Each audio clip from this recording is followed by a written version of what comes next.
반갑습니다. 한 주 잘 지내셨나요? 네.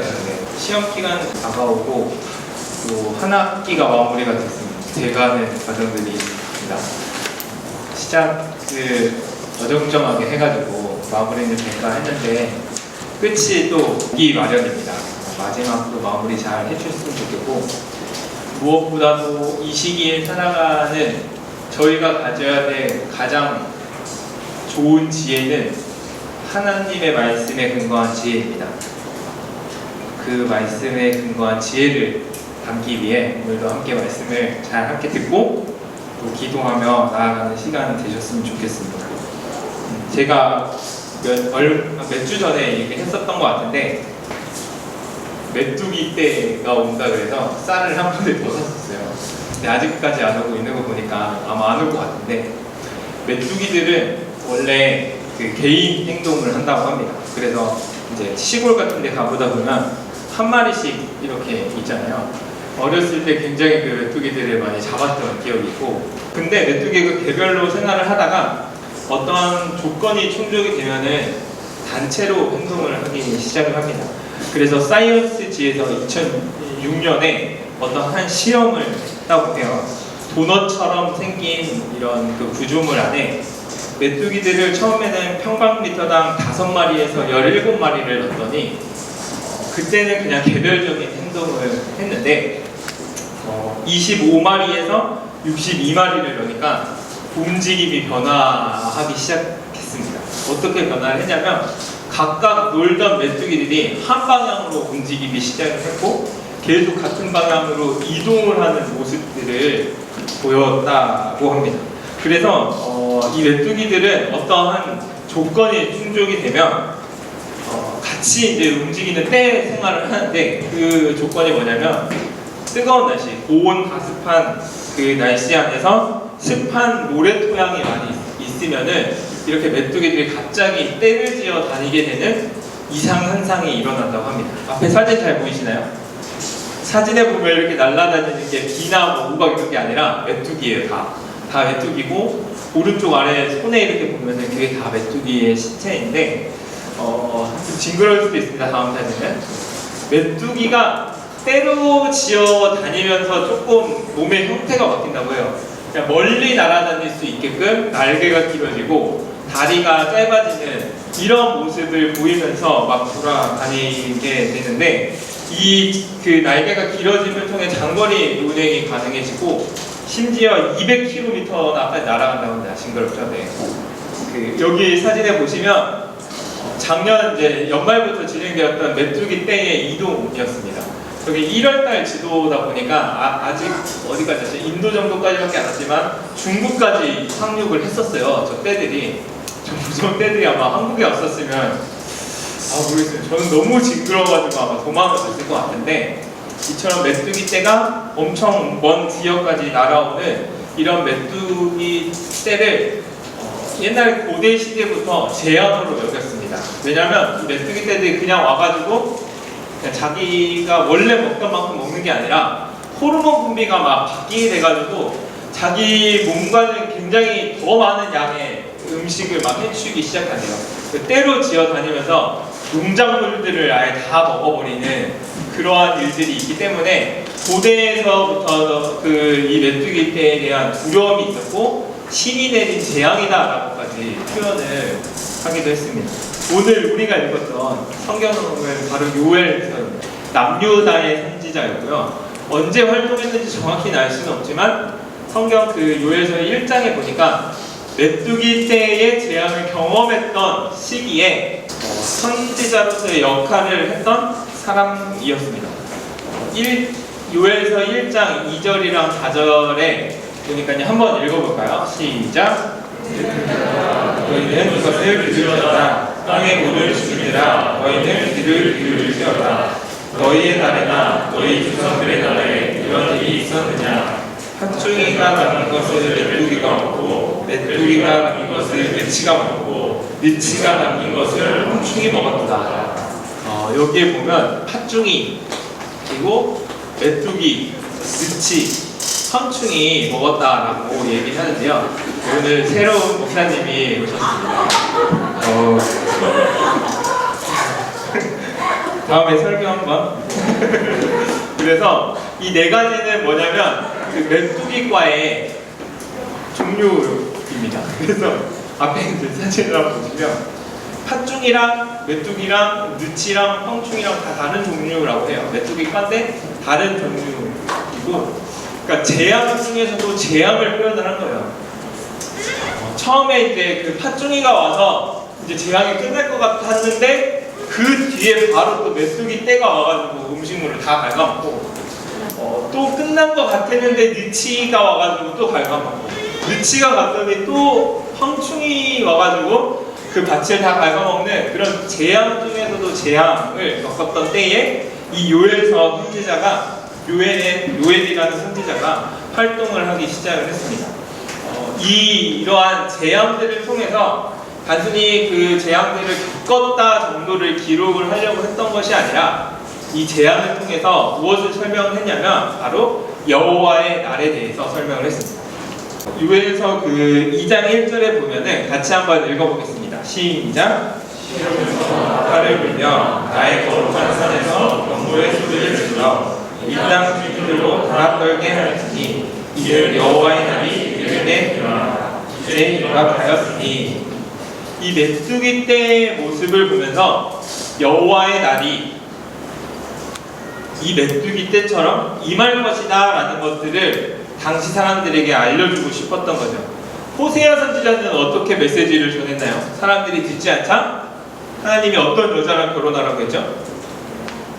음란한 여자, 다른 남자를 사랑하는 그 여자랑 결혼을 해서 그 이스라엘 백성들이 하나님이 아닌 다른 신을, 다른 나라를 사랑하고 섬기는 것들을 이미지로 보여줬죠.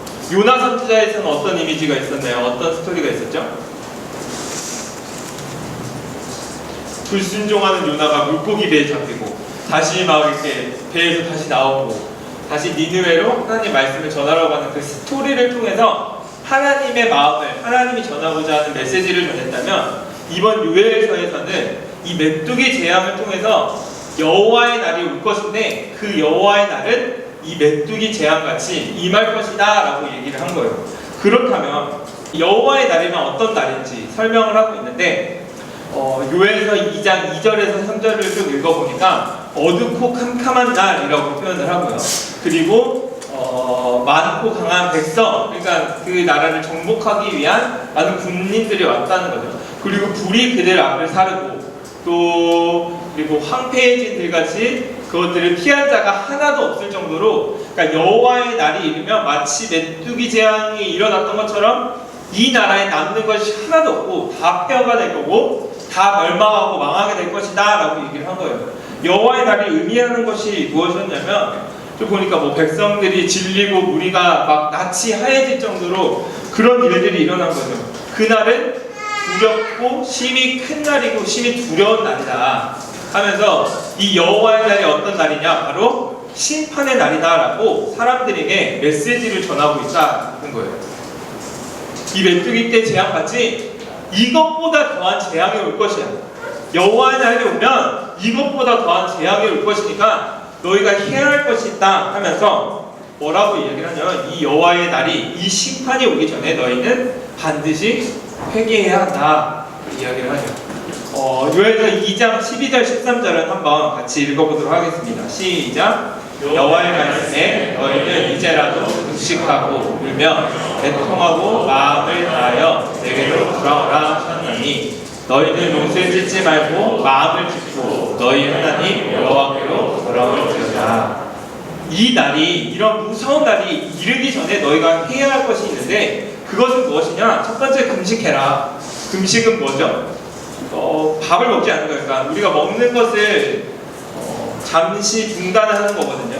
먹는 것을 중단한다라는 것은 우리의 삶을 잠시 중단을 하자는 의미예요. 왜? 우리의 죄를 다시금 돌이켜보기 위해서는 정신없고 바쁘고 막 먹는 것에 집중하다 보면은 우리의 모습을 다시금 되돌아볼 수 있는 시간이 없잖아요. 그래서 금식을 하라라고 얘기를 하죠. 금식을 하고 어떻게 하냐면 울라고 했어요. 왜냐하면 나의 죄를 깨닫게 되면 울 수밖에 없거든요. 그날이 다가올 것들을 알게 되면은 비참한 날이 다가오게 될 것이면 우리 마음속에 우울함이 생길 거고 눈물이 날 거거든요. 그리고 마음을 다해 내게로 다시 돌아오라 라고 하나님께서 이야기하고 있습니다. 당시 사람들은 이러한 비통한 일을 당했을 때 어떻게 이 비통함을 표현을 했냐면 옷을 찢었어요. 옷을 찢는 의미가 뭐였냐면 나는 비통합니다. 나는 죄를 지었습니다 하면서 자신의 그 비통한 감정들을 옷을 찢는 행위를 통해서 나타냈었거든요. 근데 요엘 선지자는 뭐라고 얘기를 하냐면 너희 옷만 찢지 말고 너희의 마음을 진정으로 너희의 마음을 찢어라. 마음을 찢으라는 게 우리의 심장을 꺼내서 찢으라는 의미가 아니라 진정으로 하나님께 회개하고 돌이키라라는 것들을 의미했습니다. 그래서 한번 정리를 해보면 회개라는 것은 첫 번째 멈춤을 의미합니다. 일단은 우리가 죄악 가운데 빠져있다는 것들을 깨닫기 위해서는요 그 죄악된 행동에 브레이크를 걸어야 합니다. 잠시 멈춰서 이 행동이 옳은 건지 이 행동이 맞는 건지 내가 올바로 살아가고 있는지 잠시 멈추는 시간이 필요해요. 여러분들도 바쁘게 살아가고 있잖아요. 바쁘게 또 한 학기가 끝나가고 있는데 잠시 멈추는 시간이 필요하거든요. 그게 바로 방학이에요. 방학 때는 신나게 놀기도 하고 뭐 스트레스도 풀고 하겠지만 잠시 멈춰서 무엇을 해야 하냐면 한 학기 동안에 우리의 삶을 다시 한번 돌이켜보기 위해서 방학을 주는 거거든요. 사실은 주일이라는 시간이 그런 시간입니다. 일주일 안에서 주일이 주는 의미는 무엇이냐면 안식의 의미가 있거든요. 그냥 단순히 일을 하지 말고 쉬어라 개념이 아니라 우리의 삶을 잠시 중단을 하는 거예요. 지금까지 살았던 삶을 잠시 중단을 하고 하나님 안에서 안식을 누리며 한 주 동안의 삶을 되돌아보는 거죠. 율법적이게 들릴 수도 있겠지만 저는 주일날 그런 교회에 다니기도 했지만 공부를 아예 안 했어요. 시험 기간 때도 토요일 12시간 되면 책을 덮었습니다. 그때의 마음은 그냥 시험을 잘 보고 싶었는데 주일 성수를 잘 하라고 해서 저는 진짜 주일 성수를 잘하는 방법이 뭘까? 율법적으로 12시가 된 책을 딱 덮었어요. 책을 덮고 저녁 예배까지 하면 10시, 막 저녁 10시, 9시까지 있었거든요. 그리고 나서 시험 공부를 바로 하지 않고 또 잤어요. 2시간 피곤하니까. 자고 12시에도 알람을 맞춰 일어나서 12시부터 다시 공부를 했던 기억이 있어요. 그러니까 그렇게 하라는 게 아니라 제 나름의 마음속에 이제 들었던 생각은 무엇이냐면 처음에는 율법적이었죠. 그냥 이렇게 하면 뭔가 잘 될 것 같고 그렇게 하라니까 그렇게 했는데 그것들이 쭉 진행이 되면서 주일에 대한 의미들을 또 성경적 의미를 알게 되고 신학적인 공부를 하게 되고 말씀을 통해서 깨닫게 되는 가는 무엇이냐면 주일은 굉장히 중요한 날입니다. 단순히 우리가 뭐 예배를 드리고 뭐 율법 공부를 하면 벌을 받고 뭐 안 하면 벌을 받지 않고 이 정도의 의미가 아니라 일주일 동안의 삶을 잠시 스탑하고 한 주간의 삶을 되돌아볼 수 있는 시간이구나 라는 것들을 깨닫게 됐어요. 그리고 나니까 더 자유로워졌죠. 더 자유로워지면서 그냥 단순히 공부를 많이 한다라고 해서 성적이 오르는 게 아니구나 라는 걸 그때 깨달았어요. 중학교 1학년 때 부모님이 그렇게 학원을 주려 가지 말라고 해서 학원도 갔거든요. 갔을 때 완전 시험, 그러니까 이거는 가서 망했다 이런 차원이 아니라 제가 삶을 살아가면서 신앙생활을 해보니까 우리의 믿음이 되게 중요하더라고요. 그러니까 공부를 많이 하고 적게 하고의 문제이기보다는 한 주 동안의 삶을 정리하고 다시금 새로운 삶을 시작하기 위한 준비 단계로서의 안식은 굉장히 중요해요. 그래서 월요일부터 토요일까지 열심히 살자, 열심히 공부하자라는 얘기를 하는 거거든요. 열심히 안 하면 주일날 할 수밖에 없잖아요, 그죠? 당장 내일이 시험인데. 근데 한번 고민해 보셨으면 좋겠어요. 멈춤의 의미가 분명하게 있거든요. 코로나19가 쭉 터지고 나서 많은 학자들이 글을 쓰고 이야기를 했을 때 어떤 신학자가 어떤 목사님이 뭐라고 표현을 했냐면 이거는 강제 멈춤이다 라고 얘기를 했어요. 강제적으로 사회를 딱 멈추게 해서 사람들이 다시 삶을 되돌아볼 수 있게 하는 시간들로 하나님이 사용했을 수도 있다라고까지 표현을 하더라고요. 의미 있는 발언이었어요. 왜냐하면 우리가 너무 바쁘게 살다 보니까 삶의 의미와 이유들을 다 잊어버리게 된 거죠. 그래서 그 의미들을 다시금 되찾게 하기 위해서 강제 멈춤의 시간이 필요했던 거죠. 그것처럼 멈춤이 필요합니다. 금식을 한다는 의미가 그걸 것 같아요. 그냥 매일매일 습관적으로 먹고 마시고 즐기고 했던 삶을 잠시 멈추고 금식을 하면 다시 생각해서 내가 왜 금식을 하지? 멈추고 생각을 하겠지. 아, 죄에 대해서 다시 한번 고민하기 위함이지 하면서 고민하기 시작한다라는 겁니다. 여러분들도 여러분들의 삶을 잠시 멈추고요. 죄 가운데 빠져있다면 죄 짓는 것도 한번 멈춰보시고 그 가운데서 함께 고민을 했으면 좋겠고요. 두 번째는 뭐냐면 두 번째는 애통하는 마음입니다. 그냥 멈추는 걸로 끝나면 끝이에요. 근데 거기에 애통하는 마음이 반드시 필요합니다. 잘못된 길로 가고 있구나. 이거는 올바른 길이 아니구나. 나의 이 행동들을 통해서 누군가가 굉장히 피해를 받고 있구나. 하나님 보기에 참 부끄러운 일이구나 라는 것들을 느끼면요 올 수밖에 없어요. 눈물이 날 수밖에 없거든요. 매일의 예배는 이 회개로부터 시작이 돼야 되거든요. 우리가 주일날 예배를 드리러 와서 같이 신나게 기쁘게 찬양도 해야 하지만요 애통함이 있어야 됩니다. 왜냐면 일주일의 삶을 돌아보세요. 애통함 투성이거든요. 저도 마찬가지고요. 그 애통함 가운데 눈물을 흘리며 하나님 앞에 고백해야 하는 시간이 있고요. 마지막은 뭐냐면 마지막은 돌이킴입니다. 그냥 거기서 끝나면 안 되고 그냥 애통에만 하고 끝나면 안 되고 다시 하나님 말씀으로 돌아오는 거예요. 하나님이 원하시는 것이 무엇인지 고민해 봤다면 말씀 안에서 정답을 한번 찾아보는 거죠. 모르겠으면 선생님한테 물어보는 거죠. 아니면 선배들에게 고민을 털어놓는 거죠. 그 가운데서 답을 찾았다면 다시금 돌아오는 것을 하나님은 회개라고 얘기를 하십니다. 그냥 애통함으로 끝나면 어떤 일이 일어나냐면요 비참했어요. 저는 이 소식을 듣고요 한 사람의 죽음 앞에서 이 죽음에 대한 애도함도 있었지만요 조금 마음이 진짜 좋지 않았어요. 아, 왜 죽었지? 라는 생각이 너무 많이 들더라고요.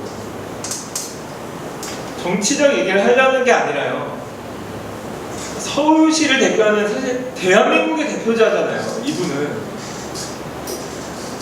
한 사람의 죽음이 굉장히 눈물 나는 일이고 아픈 일이고 저분이 겪었을 만한 그 압박과 고통에 대해서 쉽게 얘기하는 것은 아니지만요. 절대 쉽게 얘기하는 것은 아니지만 이렇게밖에 할 수 없었을까에 대한 안타까움이 너무 많이 밀려왔어요. 그리고 왜 저 죽음을 아름답게 그려내는지 마음에 너무 괴로움이 있었거든요. 분명히 한 사람의 죽음에 대한 안타까움과 애도함을 갖는 건 맞아요. 사랑의 마음과 연민의 마음을 갖는 건 맞지만요 저 사람의 행동은 정당하지 못했어요.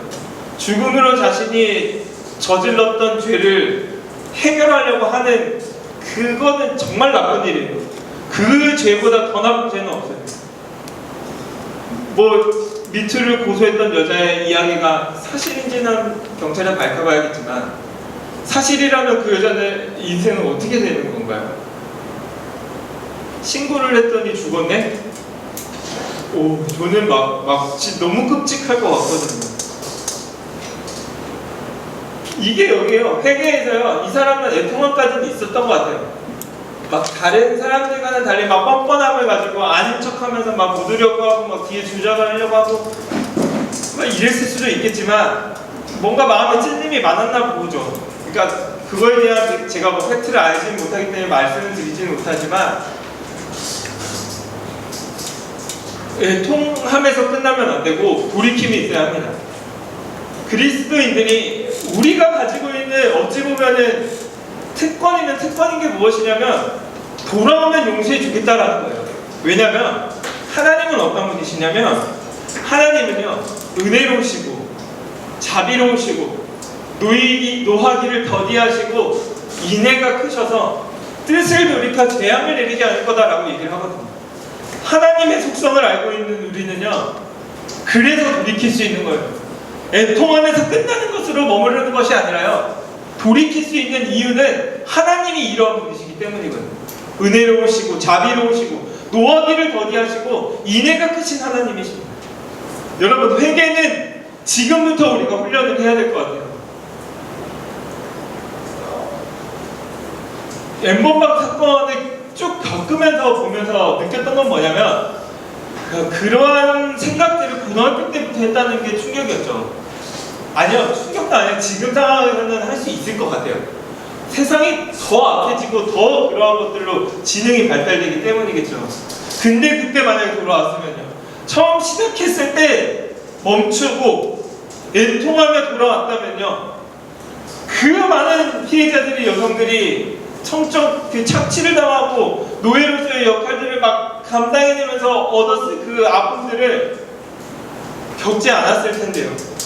돌이킴에 대한 부분들은요, 그냥 어떤 큰일이 일어났을 때가 아니라 지금 여러분들 상황 속에서 죄 가운데 있다라고 느껴지는 부분들, 아니요, 말씀을 통해서 죄다라고 알게 된 부분들에 대해서 정말 심각하게 고민을 한 번씩 해주셨으면 좋겠어요.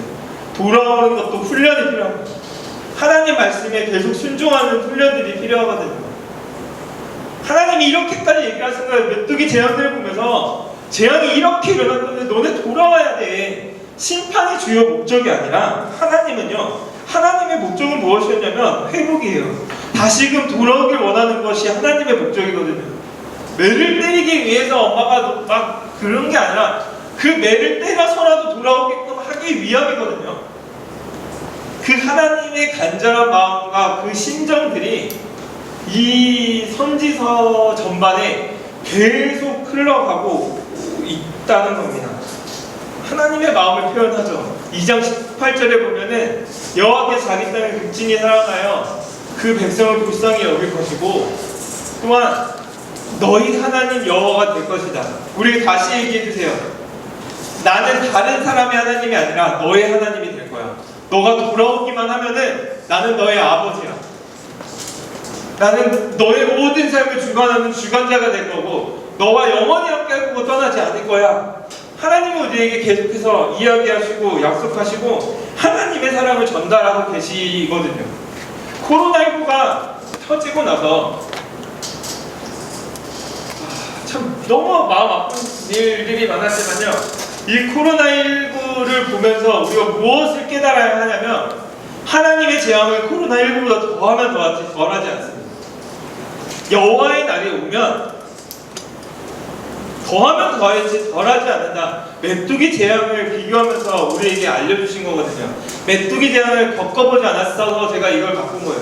그러니까 코로나가 하나님의 재앙이다를 얘기를 하는 게 아니라 이 재앙보다 더한 재앙들이 우리 가운데 올 것인데 하나님의 심정은 이 재앙을 내려서 죽이려고 하는 것이 아니라 돌아오길 원한다라는 거예요. 여러분들이 계속해서 사랑의 메시지를 전하고 있습니다. 여호와의 날은 여러 가지로 이야기를 할 수 있겠지만 당시 이제 유다 백성들에게 이 여호와의 날은 무엇으로 해석되냐면 유다의 멸망으로도 해석이 됐고요. 종국의 이제 그 계시록에 보면은 진짜 하나님이 이 땅 가운데 다시 임하실 그날을 의미하기도 합니다. 그날은 우리가 정말 상상하지도 못할 재앙이 임할 것인데 그 재앙이 진짜 목적이 아니라 하나님의 사람, 돌아온 그 사람을 하나님께서 회복시키시고 하나님의 나라로 이끌어 주심이 그 주요한 목적이라는 것들을 기억해 주셨으면 좋겠습니다. 이 말씀을 한번 읽고 다시 기도할 텐데요. 다시 한번 읽고 하나님이 어떠한 분이신지를 기억하며 여러분들 삶 가운데 비참한 일이 일어나지 않았으면 좋겠어요. 여러분들을 통해 비참한 일이 일어나지 않았으면 좋겠고요. 지금 하나님께서 우리에게 명하시는 그 메시지에 온전히 반응만 하면요, 다 같이 읽어볼까요? 시작. 그는 은혜로우시며 자비로우시며 노하기를 더디하시며 인애가 크시사 뜻을 일으켜 재앙을 내리지 아니하시나니. 아멘. 하나님은 이러한 분이십니다. 하나님이 이러한 분이심을 깨닫고 함께 찬양하며 함께 기도의 자리로 나아가도록 하겠습니다. 정결한 마음 주시옵소서. 같이 찬양하고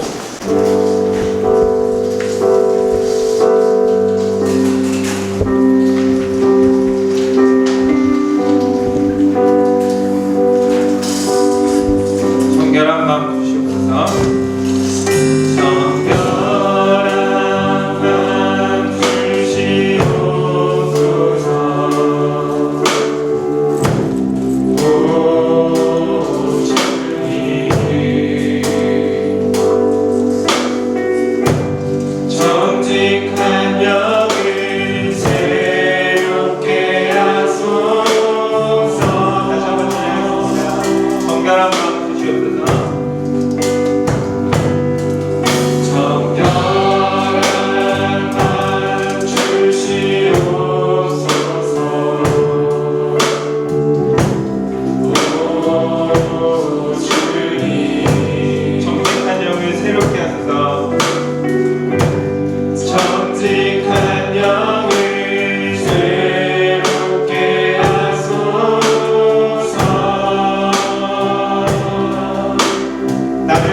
그 회개의 세 단계를 잘 기억했으면 좋겠어요. 하나님께서는 우리에게 말씀하시고요. 하나님 말씀대로 살지 않았던 우리의 모습들을 보시며 우리에게 원하시는 것은 멈춤입니다. 애통함이고 돌이킴입니다.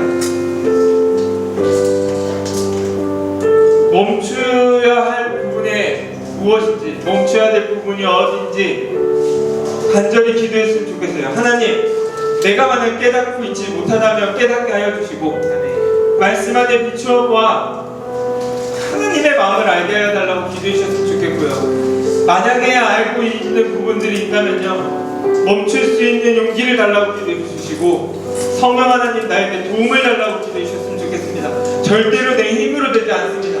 성령 하나님께서 여러분들을 도와주실 것이고요, 이겨낼 수 있는 능력을 허락하실 겁니다. 멈추게 하여 주시고 그 죄에 대해서 애통하게 하시고 주님께로 다시 돌이킬 수 있는 저희들 낼 수 있게 해달라고 우리 각자 말씀을 가지고 함께 기도하도록 하겠습니다. 기도하시겠습니다.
애통함을 위해서 함께 기도했으면 좋겠습니다. 가장 애통해 하실 분은요, 여러분들이 죄 가운데 빠졌을 때 가장 애통해 하실 분은 하나님이세요. 하나님의 그 애통하심에 여러분들은 눈물을 흘릴 줄 알아야 합니다. 내가 가장 사랑하는 사람이 다른 길로 가고 있었을 때에 그 안타까움이거든요. 하나님 아버지의 마음을 달라고 기도했으면 좋겠고요, 아버지 하나님의 애통한 마음을 달라고 기도해 주셨으면 좋겠어요. 두 번째는요, 죄로 인한 영향으로 인하여 고통받고 있는 자들을 위한 애통함이 필요합니다. 죄는 나에게서 끝나지 않습니다. 나의 죄로 인해 누군가에게 아픔과 상처가 주어지고요, 그 사람들은 고통 가운데서 헤어나올 수 없는 일들도 일어나기도 합니다. 우리 마음속에 죄에 대한 아픔은 단순히 하나님께 용서받았으니까 끝남이 아니에요. 죄에 대한 대가는 반드시 있습니다. 우리의 죄로 인해 누군가가 상처를 받았다면 그 상처에 대한 애통함이 있음과 동시에 그 죄에 대한 우리는 책임감도 있거든요. 그 막중함에 대한 애통함도 있어야 하고요. 우리의 죄로 인하여 누군가가 죄 가운데 빠져있고 상처가 있다면 우리는 마땅히 울어야 합니다. 그들을 위해 애통해야 하고 울어야 하고 용서를 빌어야 합니다. 그 일들을 위해서 함께 기도했으면 좋겠는데요. 그 일들을 위해 함께 마음을 모아 기도하도록 하겠습니다. 기도하시겠습니다.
돌이킬 수 있는 마음을 허락하여 달라고 기도해 주셨으면 좋겠습니다. 애통함으로 끝나는 것이 아니라요, 함께 울어주는 것으로 끝나는 것이 아니라 하나님이 원하시고 기뻐하실 뜻으로 돌이키기를 기도했으면 좋겠습니다. 하나님이 진정으로 원하시는 건 재앙이나 형벌이 아니고 하나님을 향한 간절한 사랑의 마음입니다.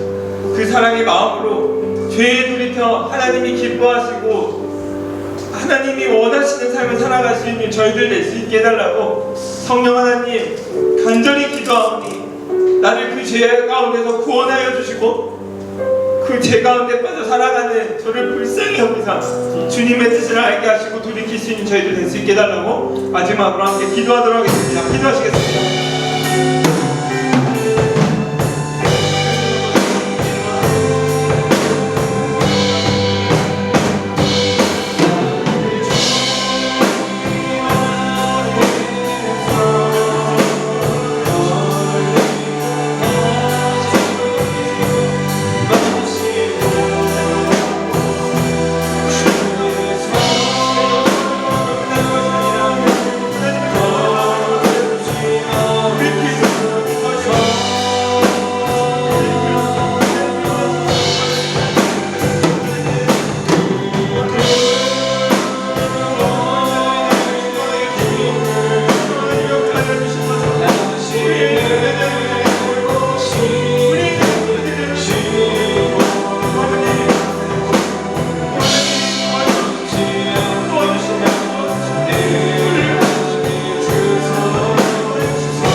허락하여 주심에 감사합니다. 강팍해져 있던 우리 심령 가운데 생동력 있는 하나님의 말씀이 심겨질 수 있도록 주님 인도하여 주시옵소서. 흘려가는 말씀 되지 않게 하여 주시고 우리의 신비에 새겨지는 말씀이 될 수 있도록 주님 인도하여 주시옵소서.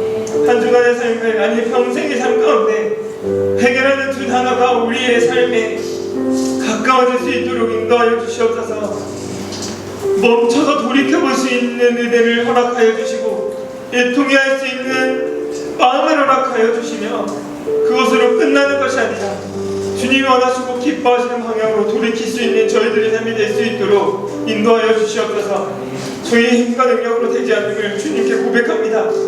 몇 번이고 도전했지만 넘어졌음을 주님께 고백합니다. 다시 일어날 수 있게 인도하시고 다시 도전할 수 있도록 인도하시고 정말 하나님이 기뻐하시고 원하시는 뜻이 무엇인지 성령 하나님 알려주시옵소서. 나아갈 수 있도록 주님 도와주시옵소서. 우리를 주관하여 주시옵소서. 내 스스로 되지 않으면 옆에 있는 공동체를 허락하여 주셨으니 함께 그 일들을 위해 고민하게 하시고 함께 기도할 수 있도록 주님 인도하여 주시옵소서. 이 나라를 위해 또 주변에 있는 친구들을 위해 전 세계를 위해 기도할 수 있는 넉넉함을 허락하여 주시고 우리 마음속에 그 상황들을 보며 애통해할 수 있는 마음의 촉촉함도 허락하여 주시옵소서. 주님의 사랑으로 주님의 은혜로 우리를 받아주심을 기억하게 하시고 돌이킬 수 있도록 인도하시며 다른 이들을 돌이키는데 우리를 사용하여 주시옵소서. 그 일들에 한 주 동안 우리를 사용하여 주시고 우리를 그 길로 인도하여 주시옵소서. 지금은 우리 주 예수 그리스도의 은혜와 하나님의 사랑과 성령의 역사하심이 이 자리에 모인 모든 고등부 영혼들 가운데 영원토록 함께 있을지어다. 아멘.